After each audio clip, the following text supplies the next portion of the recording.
Welcome back, everyone. This is Axum from Fire Emblem, and today I'm here with a very special guest. Hello guys, I'm NESS D Best.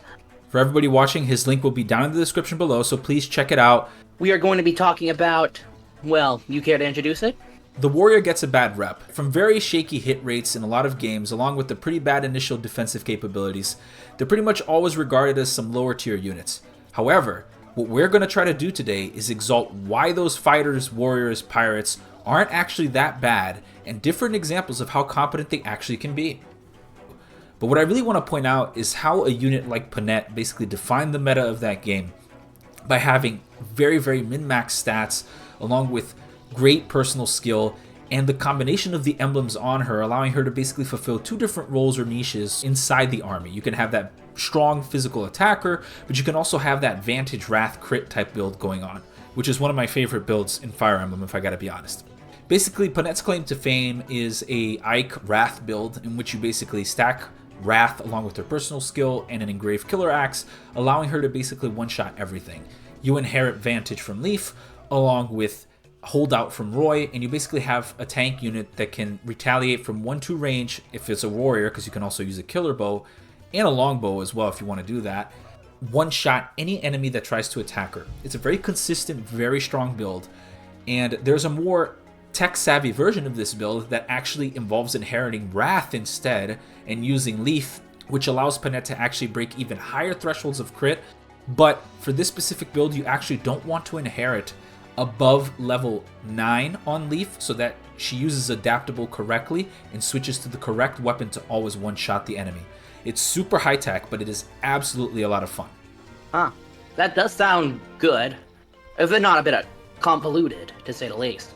Definitely requires some work, though, that's for sure. And a bit of favoritism. But this video is supposed to exalt those capabilities of these warriors that sometimes people don't know how to activate because they're not very intuitive, right? Arthur from Fire Emblem Fates. One of the most underrated units in my opinion, with his only bad growth rates being in magic, luck, and resistance, and he's not going to use magic at all. Not only that, but he also has great reclass options. Pairing him up with Mozu, hard stealing him into an archer, going in a sniper, and getting certain blow. Then reclassing him back to Berserker. Since Arthur's personal skill reduces the enemy's dodge, a critting machine. Combine this with Gamble and lowers the hit rate, but because a certain blow, it increases the hit rate back to good, but you get the crit rate still. And he can even take a lot of hits due to his high HP and even high defense gross. He can get a lot of skills because of his reclass options. Luna, Soul, even Shelter. Elbow Room is really good too. Another unit I kind of want to bring up, and I think is a little bit flies under the radar. I don't think he's as applicable as Arthur in terms of being able to like break the game or really have that high crit build, stuff like that. But I do think he's a unit that is relatively cheap at first glance that nobody really pays attention to because you already have so many other options. And this is Alois from Three Houses, right?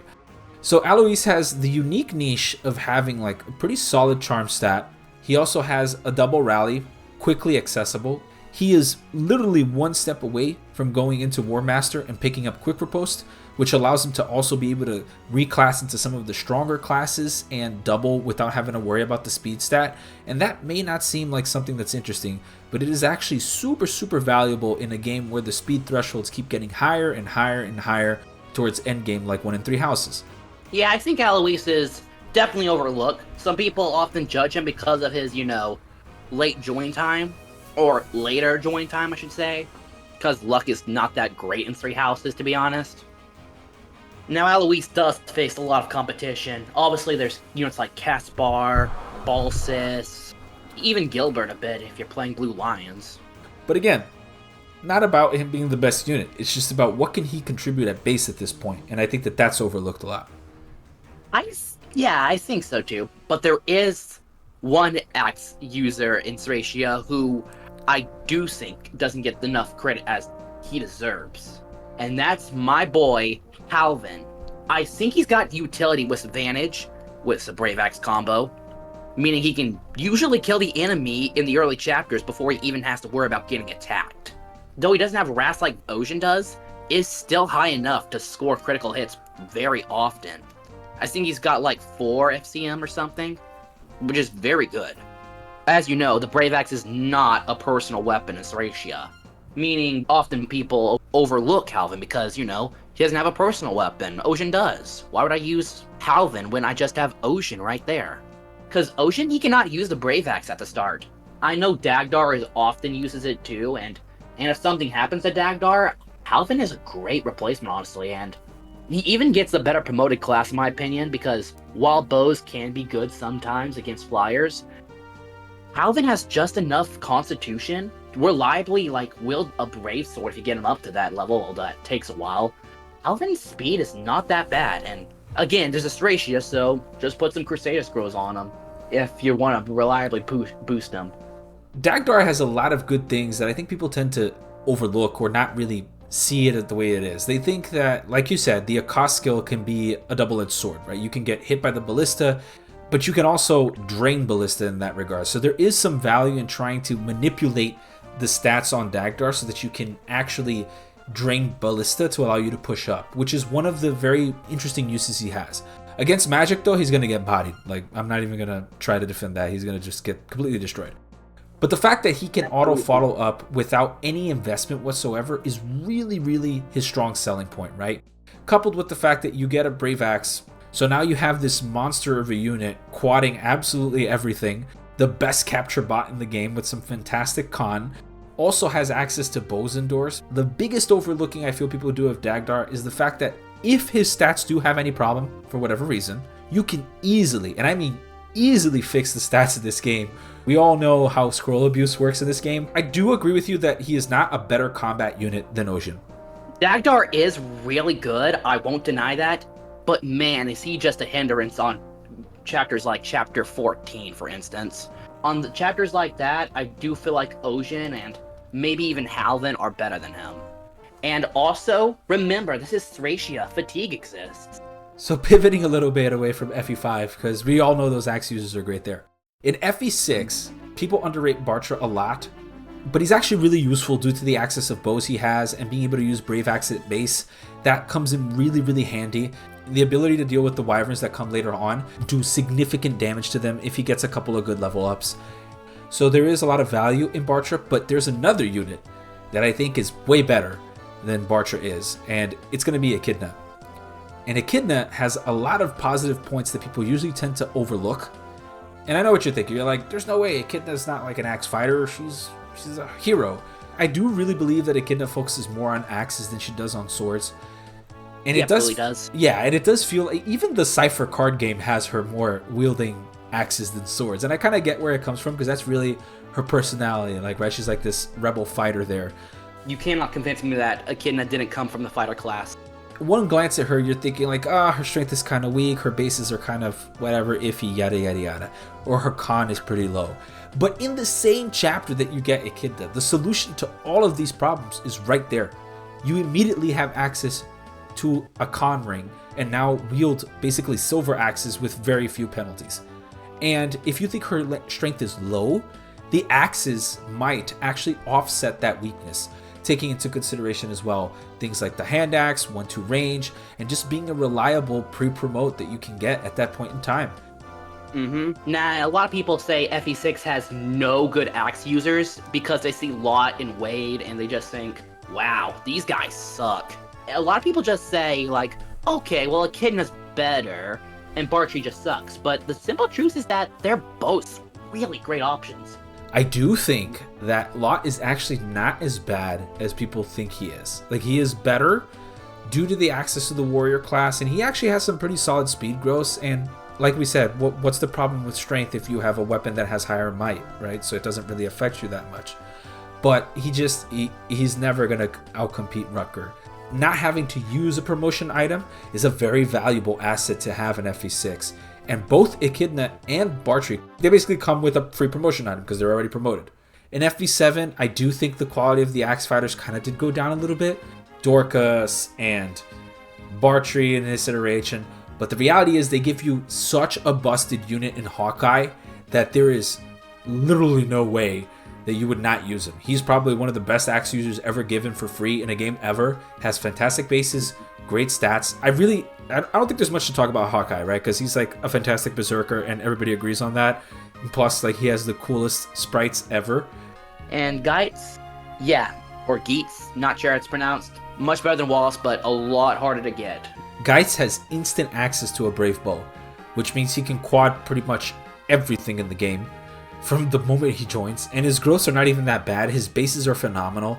He's a really slept on unit, but I do agree that the difficulty of unlocking him is basically the biggest detriment to his utilization. My favorite unit in all of Fire Emblem, it's my boy, Board. Now you just might be thinking, what? Board? He's like just, a worser Barst. I think everyone knows Barst is a good unit. Back in FE3, Board is honestly a lot more stellar as a unit than Barst is, and often gets slept on, because in FE3, there is no hammers. And Cord's HP growth is terrible, 10% HP. Board actually has really high HP growth and really good defense. And since attack speed is calculated differently in Mystery of the Emblem, not a lot of people have played FE3, especially Book 1, so I'm kind of like talking some obscure stuff right here. He does some good damage, has good defense, good HP growth. Then we get the Shadow Dragon. I still think Board, despite being worse than Barst, undeniably, I still think he serves a genuine purpose. Now I know what you're thinking. Well, he's just slow. He's only got like a 10% speed growth, but he starts out with a pretty impressive 7 base speed. That's only 2 less than Cord's. And his Axe rank is C rank. Cord has E rank. Hell, even Barst has D rank, so it's like... But because Shadow Dragon has so many armored units, and they all use lances, and the weapon triangle is in Shadow Dragon, so it's like... Board even does more to them than Sita can, because Forged Hammer with Board, especially on lower difficulty. On Hard 5, yeah, he suffers, but so does everyone. Biggest claim to fame is honestly just having that C base rank axe is really, really useful. It's a really valuable asset to have against a lot of armored knights that happen in Shadow Dragon. In New Mystery, the remake, I feel like he's not as solid just because effective weaponry, there's more unit diversity there, so it makes it a little more difficult to be able to exploit his strengths there, and a lot of the game becomes Chris Fest, so it's harder to be able to justify that, although Chris as an axe fighter is the best, by the way, just saying. I think if you're gonna use Board, you gotta go hero class to him. It improves his speed growth a lot and his speed. Vaike, I think he's better than some people give him credit for, but yeah, he does have a really rough start, especially for Awakening standards. And so Berserkers don't really serve a purpose, but Vaike has a lot of HP and his defense isn't that bad either. And if you do need him to take, you could promote him to a hero real quick when he gets to level 10 instead of reclassing him to get Soul. It's a heavy setup, and I don't think Vaike is worth it more often than not, but I like using him well enough. Basilio, however, is pretty much there, right? He exists, he's pretty solid, has pretty good stats, has access to pretty good weapon ranks, probably a pretty solid pair-up bot too. So honestly, it's not so much that there's nothing to like about him, it's just that he's a good filler unit. He comes in, he does his job, and he's good to go. So for me, looking at Basilio and even realizing, wait, this guy is pretty solid at base, coming in here, pretty good skills, why not use him, right? So I think he suffers from the Saphir problem in Engage. It's actually a pretty solid unit, but it comes so late that you completely ignore them. But it is what it is. It's part of the beast when you're a late game promo that comes in. Yeah, and I also want to say this real quick about Awakening Warriors. Their stats really don't go anywhere, but they are given an insanely good skills. As Rally Strengths is a very nice skill to have. It gives strengths. You can pass that on to like other people. Stacks really well. And especially their level 15 skill, Counter. Counter in most games is just okay. But in Awakening, it's just busted beyond belief. I remember when I played Awakening, I dreaded going up against those spot pass warriors. But when you have it, man, is it so good. Like, they nerfed it in Faith so hard, but Counter is busted in Awakening, and it basically kills everything. And that's about it, everyone. Sorry if we didn't talk about your favorite unit. And hey, how could we not do an Axe video from a guy who's literally named Axum? Come on now. I never even made that connection until right now. check out Ness's channel as well. Thank you guys so much for watching. I really do appreciate it. Let us know in the comments down below, how do you feel about the Axe Fighters? If you feel that certain characters are more interesting, or maybe you know an interesting build that we didn't touch upon here. Leave it down in the comments below. Let us know how you feel, and have a great day.